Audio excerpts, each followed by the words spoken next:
Let me see today a new topic, that is type conversion and casting. Now here there is a two words called as conversion and casting. In simple line, conversion, when we call as conversion, when we call as casting, means when the compiler will do automatically the conversion between one data type to another data type, then that is called as conversion.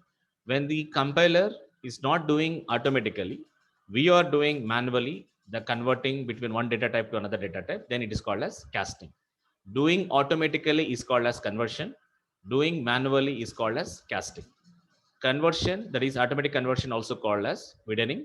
Automatic conversion is also called as implicit conversion, whereas casting is called as narrowing and also called as explicit. Let me have discuss in detail. We are following the book, this book, as well as the other sources. Let me start this topic today, that is type conversion as well as the casting. With the intro part, whatever I have said just now, the intro part with this one, as I said you, type conversion is nothing but automatically can do. That is also called as widening. Type casting is nothing but doing manual, is also called as narrowing. So automatic conversion also called as implicit, and manual casting called as implicit, explicit. The type casting is, the definition is like this: assign a value of one primitive data type to another data type. One data type to another data type is called as casting. So we are having two types of casting. Two types of casting. One is the widening casting. Second one is narrowing casting. When we call as a conversion, means when it is doing automatically, then it is called as conversion. Automatic conversion, when we can do, is converting a smaller type to a larger type size. Then it is called as automatic conversion or implicit conversion or widening casting. Smaller to a larger one. The narrowing casting or explicit casting or manual casting is nothing but converting a larger type to a smaller size is called as narrowing casting or manual casting or explicit casting. The meaning here is smaller to larger means a byte of value, byte data type value can be assigned to short. That is, you are going to be making a smaller, we can be assigned to a larger one. A short data type value can be assigned to char. A char data type value can be assigned to int. A int can be assigned to long. A long value can be assigned to float. A float value can assign to double. Whereas the reverse, vice versa, is not possible. Now in the reverse, larger type to smaller size type. A double value can assign to a float. A float value can assign to a long. A long can be assigned to a int. A int can be assigned to a char. A char can assign to a short. A short can be assigned to a byte. But not vice versa. A byte value, if you can't assign to a short, that is, the byte value is a smaller one, short value is a higher one. So higher the data type, you can't be assigned to a lower data type, but a lower data type value can be assigned to a higher data type. So a lower value, lower data type value can assign to a larger data type, then automatically that compiler will take care of the automatic conversion. When you are trying a higher data type value, going to assign to a lower data type value, then we have go for manual casting, or else the compiler will raise an error. Clear?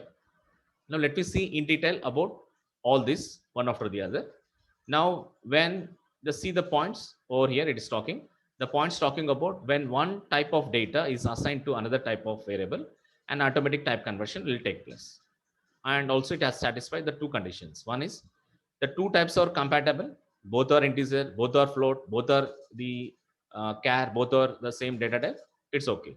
The second, the destination type is the larger the source type, means smaller value you are going to assigning to the larger value. The destination type is larger, greater than the source type. Source type is small one.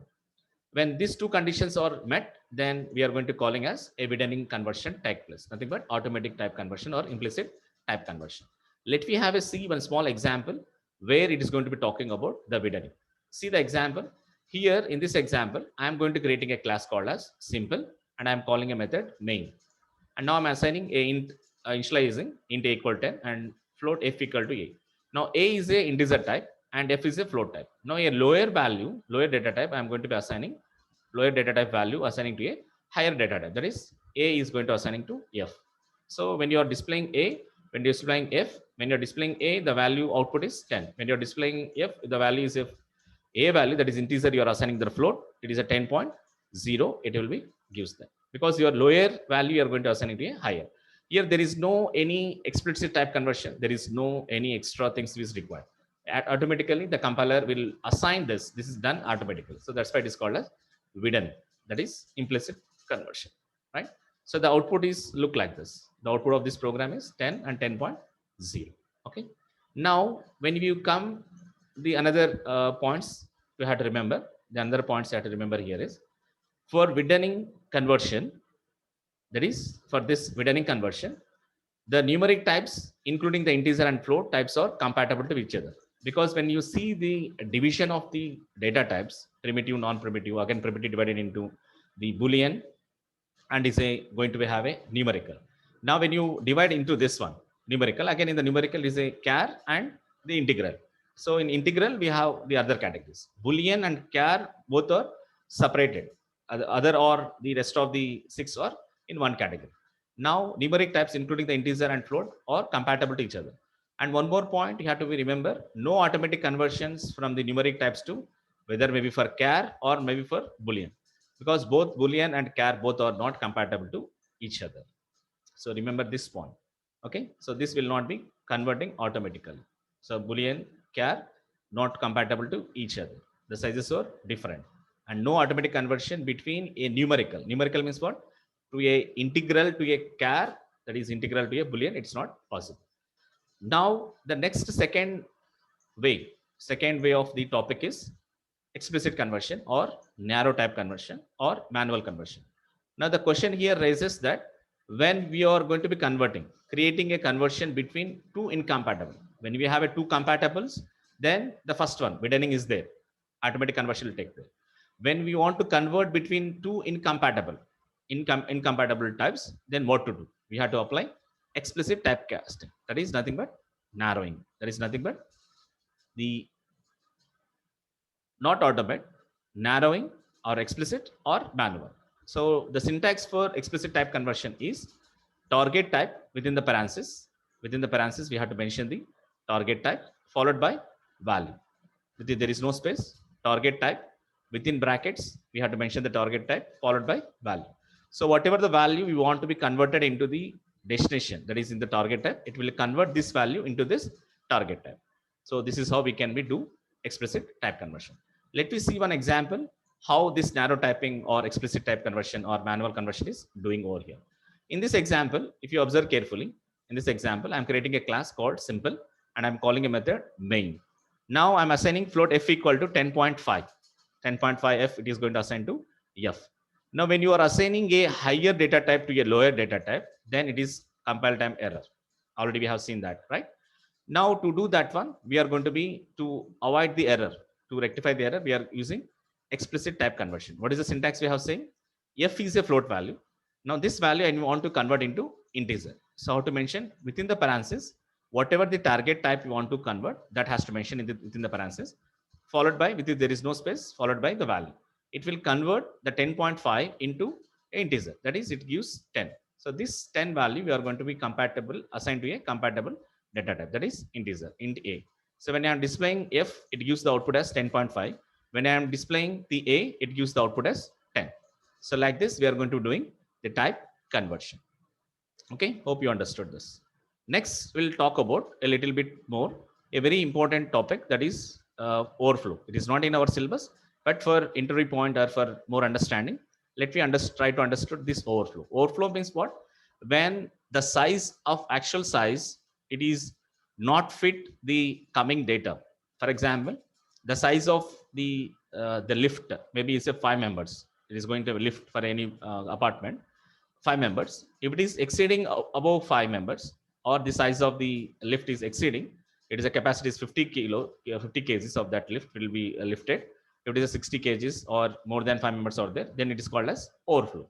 Now, how the overflow concept will be there in Java is there. Just I'm creating the same simple class and main method we are calling, and we are declaring initializing a equal to 130.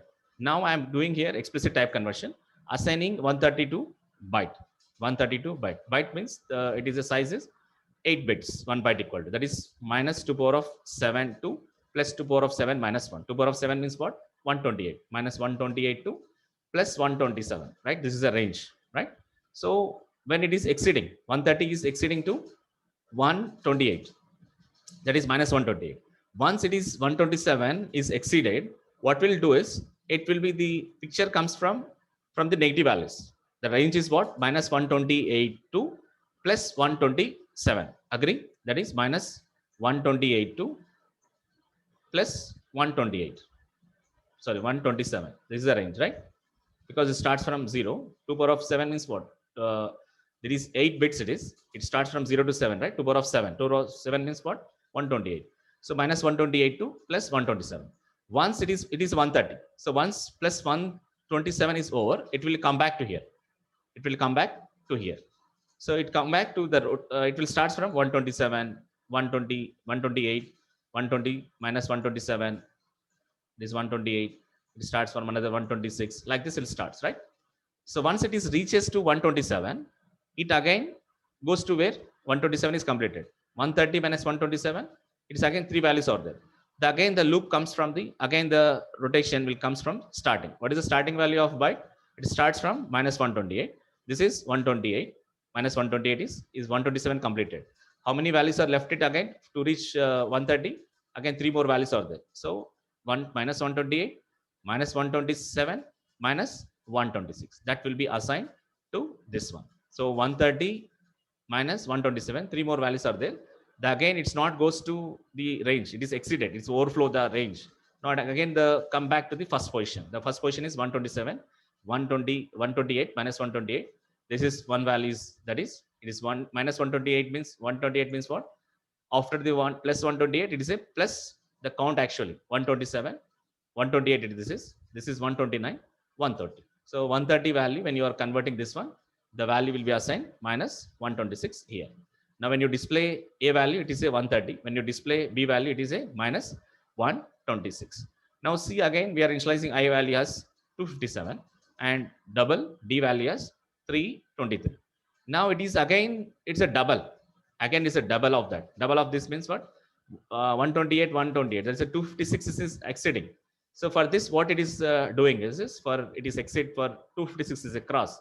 Then it will do, it will, when you are assigning this one, when you are assigning, trying to assign this, when you are trying to assign this, see here, when you are assigning b equal to byte of I, when you are doing this one, byte of I, now it is I value is going to be assigning a byte, 257 is assigning to byte, and again it is displaying again double value 323.142 is assigning to byte, and it is displaying, but it is showing the outputs as like this. What are the outputs it's showing is, see, 130, 120 minus 136 already it is completed. The output of this is 167. Why it is called as 1? Why it is going to be calling as 1 here is, when it is done, the 257 is casting into a byte variable. The result is remainder of the division of 257 modulo with 256, because it is exceeding the double of that 128, 128.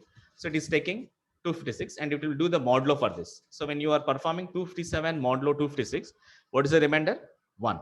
When you are performing the modulo for 323 modulo with 256, the 323 minus 256, how much? It is a 67. That is a value it is come.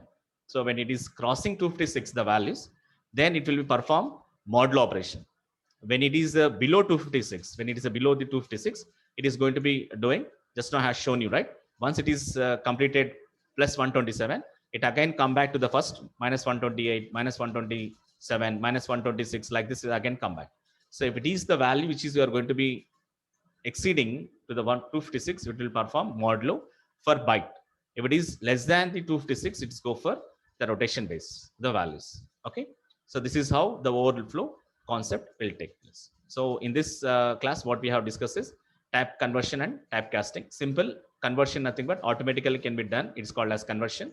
Manually, if you are doing, then the converting from one data type to another data type, it is called as casting. So we have two types of casting, widening and narrowing. Widening is also called as automatic, or also called as it is done automatic, or it is doing widening conversions.